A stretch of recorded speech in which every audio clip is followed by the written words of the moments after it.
Let us travel back in our minds to that day.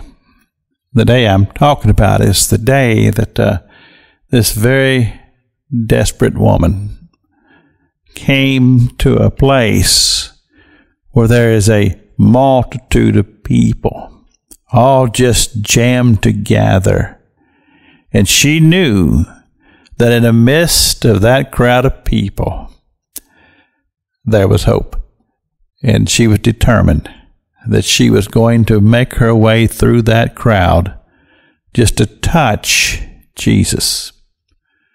But it wasn't an easy thing to do. As I have already pointed out this week, that this woman, 12 years she'd been dealing with this thing. And we can only imagine that her health had gotten worse and worse. And by this time, I see her in my mind's eye as a woman who is very, very thin, very, very frail, and very weak. And the task before her is to get through that multitude of people to where she could just touch the hem of the garment of Jesus. So I see her as she begins to make her way, and people are pushing and shoving her away. And then as she begins to make her way through the crowd, there's a little panic that takes place, because with all the people who are crushing up to her, she feels that she could possibly be crushed or trampled by the multitude. But she's determined. She keeps pushing her way.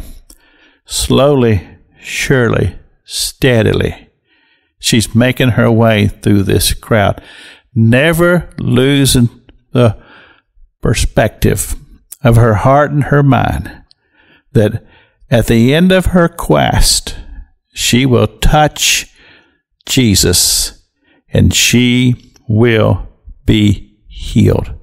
Her life will be changed forever. All of this sickness that has so affected her will be gone, and she will leave this place a changed woman. I'm telling you what, I'm drawing for you a picture of hope, and I have a feeling that I'm probably talking about somebody today. You've listened to this broadcast. I've just described you. You're desperate, sick and suffering. And I just want to encourage you to do what this woman did. Just make up your mind that I'm going to touch Jesus. Now think about this. She gets up near, but she's still, he's right there. I can sense him.